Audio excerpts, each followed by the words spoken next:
Talent हर किसी बच्चे में होता है, चाहे वो गाना बजाना हो, लिखना हो, पढ़ना हो या कुछ और। कई बार यही टैलेंट दब जाता है किसी मजबूरी के कारण। आज मेरी कहानी उस गैंग के बारे में है जिसने अपना खुद का अलग ही ऑर्केस्ट्रा तैयार किया। तो ये कहानी है अटकन चटकन की। तो देर किस बात की, चलिए शुरू करते हैं। इस कहानी का मेन रोल होता है गुड्डू का। गुड्डू हर किसी आवाज में संगीत ढूंढता था, चाहे वो ताली बजाना हो या जूते घिसना हो या कोई भी। उसका बहुत शौक था कि वो तानसेन स्कूल में जाए और वहाँ जाके गायकी सीखे। दरअसल उसके पिताजी जो थे वो एक दारूबाज थे, सारे पैसे वो दारू में उड़ा देते थे।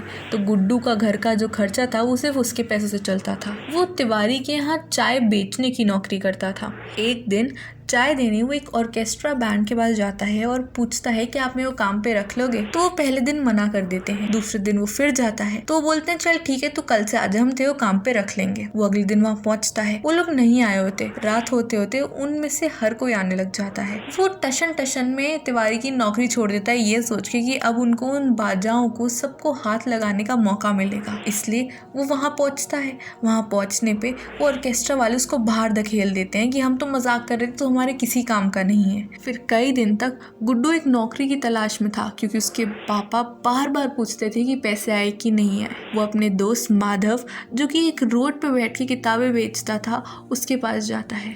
माधव उसका सबसे अच्छा दोस्त था।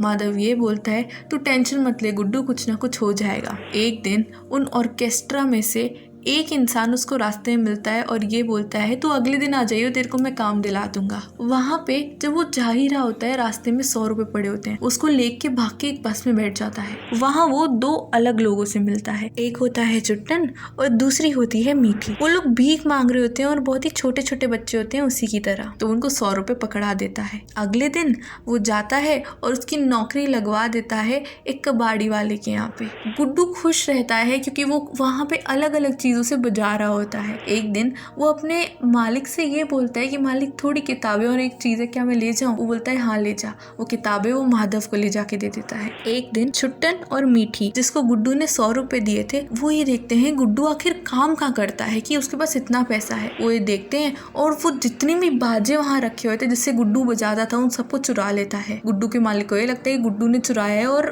उसको भगा देता है वहाँ से। गुड्डू ये देख लेता है कि मीठी और छुट्टन ने चुराए हैं बाजे और वो उनसे लड़ने लग जाता है। छुट्टन मना कर देता है। तब माधव उनको पूरी कहानी समझाता है कि गुड्डू के घर का खर्चा तो असल में सिर्फ गुड्डू के पैसों से चलता है।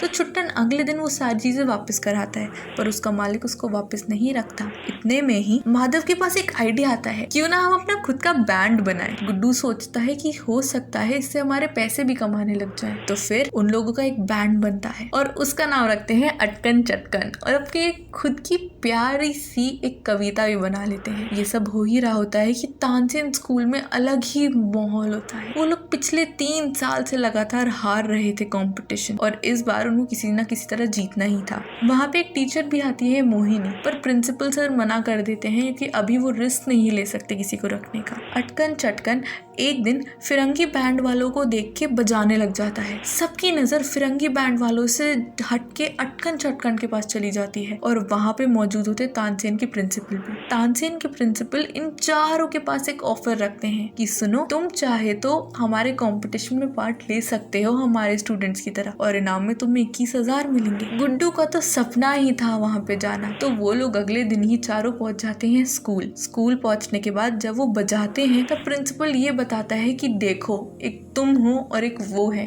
कितना अच्छा बजाया है उन्होंने। और ये सब बोल के अपने बच्चों को सुना के उन चारों को बुला लेता है और मोहिनी को बुलाता है। मोहिनी को बोलता है कि सुनो मोहिनी, तुम को मैं वैसे तो नहीं रख सकता, पर मैं चाहता हूँ तुम पर्सनली इन चारों बच्चों को ट्रेन करो। अब मोहिनी उनको सिखाने लग जाती है, चाहे वो गाना बजाना हो या स्पून से खाना हो। लेकिन इस सब में एक और प्रॉब्लम होती है। दरअसल माधव, छुट्टन और लता एक जगह रहते हैं जहाँ पे मंगू चाचा उनको संभालते हैं। उनको उसे पैसे देने होते हैं बार बार। अब मंगू चाचा को कुछ ना कुछ गड़बड़ लग रही थी क्योंकि पैसे तो आ नहीं पा रहे थे। तो क्या होता है कि तानसेन स्कूल के बच्चे जाते हैं मंगू चाचा के पास और उन्हें बहुत सारे पैसे देते हैं, बोलते हैं कि ये चारों परफॉर्म करने नहीं आने चाहिए। वहीं दूसरी ओर गुड्डू अपनी बहन को लेके अपनी मैडम यानी मोहिनी से मिलाने लाता है। जैसे ही मोहिनी को ये पता चलता है लोग जमुनिया से आते हैं तो वो चौंक जाती है। और वो क्यों चौंकती है? क्योंकि उसे ये पता चलता है कि गुड्डन उसका बेटा है और लता उसकी बेटी। जी हाँ, दरअसल मोहिनी कई साल पहले गुड्डन के पापा से शादी की थी। गुड्डन के पापा ढोलक बजाते थे, पर उनको अचानक से ही बहुत ज्यादा जलन होने लग गई मोहिनी से। इतना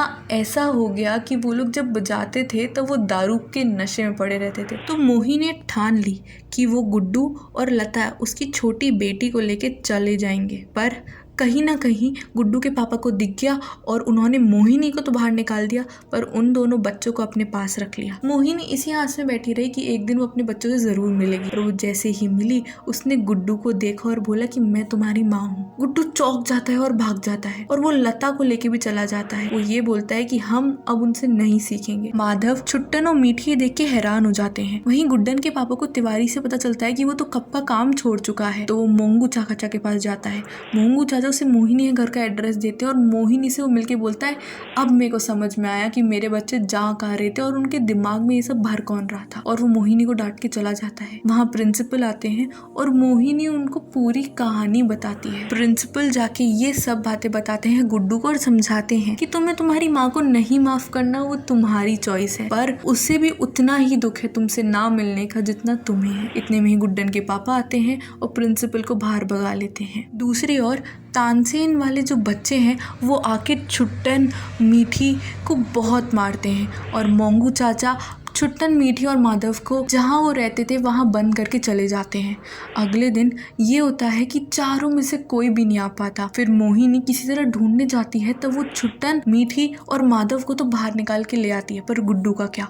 गुड्डू को उसके चाचा चाची भगा लेते हैं। उसके पापा देख लेते हैं पर गुड्डू बहुत जोर से भागता है और वो सही टाइम पे पहुंच ही जाता है। वो चारों स्टेज पे जाते हैं और परफॉर्म करने लगते हैं। सबके सब बस देख ही रहे होते हैं, इतना अच्छा गा रहे होते हैं वो लोग। पर अचानक से माधव को एक लड़की दिख जाती। माधव को वो उस लड़की से प्यार करता था।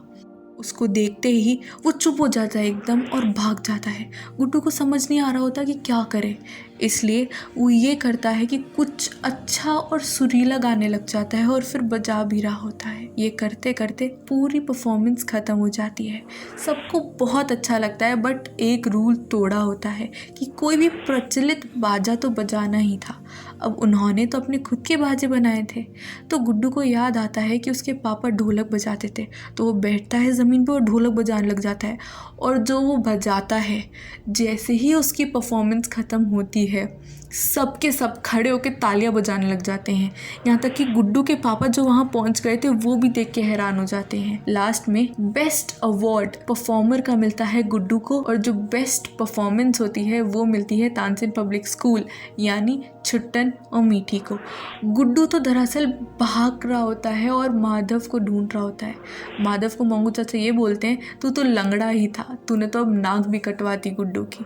और ये सुन के माधव एक ट्रेन में बैठ के चला जाता है और वो गुड्डू को कभी नहीं मिलता। गुड्डू की परफॉर्मेंस का अवार्ड उसके माता पिता को मिलता है और वो दोनों ही बहुत खुश होते हैं। पर बात अब ये है कि ये पूरी कहानी सुना कौन रहा था। तो दरअसल गुड्डू यानी गौतम जो बहुत बड़ा सिंगर बन चुका था, उसके पास इंडिया से कुरियर आता है माधव नाम से, जहाँ माधव सॉरी बोलता है और ये बताता है कि वो शादी करने वाला है उसी सेम लड़की से, उसी व्हील चेयर वाली लड़की से जिसको देख के वो चुप हो गया था। वो ये बोलता है कि उसको बहुत बुरा लग रहा था कि उसने उसकी परफॉर्मेंस खराब कर दी, बल्कि उस दिन वो लोग तो जीत गए थे। और फिर उसने ये एक बुक लिखी थी अटकन चटकन यानी उनकी पूरी गैंग पे, और एक इनविटेशन कार्ड भेजा था अब माधव ने गुड्डन को यानी गौतम को कि अब उसकी शादी में आए और इतने साल बाद सारे दोस्त एक साथ हो जाएं। बड़े होके छुट्टन की तो एक बैंक में नौकरी लग गई थी और मीठी जो थी वो तानसेन स्कूल में ही कविता की टीचर बन गई थी। तो इसी तरह चारों दोस्त अपनी अपनी जगह बहुत बड़े बन गए थे और इनका एक छोटा सा बैंड ने इनकी पूरी ज़िंदगी बदल दी थी। तो ये थी कहानी छोटी सी अटकन चटकन पे। इस कहानी में गुड्डू का किरदार निभाया है लिडियन नादास्वरम ने, छुट्टन का किरदार निभाया है सचिन चौधरी ने, मीठी का किरदार निभाया है तमन्ना दीपक ने, लता का किरदार निभाया है आयशा बिंद्रा ने, माधव का किरदार निभाया है यश राणे ने, गुड्डू के पिता का किरदार निभाया है अमित रियान ने। गुड्डू की माँ का किरदार निभाया है सुप्रभा जोशी ने। प्रिंसिपल का किरदार निभाया है जगदीश ने। मंगू का किरदार निभाया है बनवारी लाल झोल ने। गौतम का किरदार निभाया है ताहा शाह बदुशा ने। और बड़े माधव का किरदार निभाया है सौरभ पांडे ने। ये कहानी को डायरेक्ट किया है शिव हरे ने। तो ये थी कहानी अटकन चटकन की। तो जाइए और ये बहुत खूबसूरत सी कहानी ZEE5 पे देख के आइए। तो जल्दी जाइए और जाके देखिए। मैं हूँ मानसी और मैं वापस आऊँगी एक ऐसी नई कहानी लेके। Till then subscribe to Indian film history. Be safe.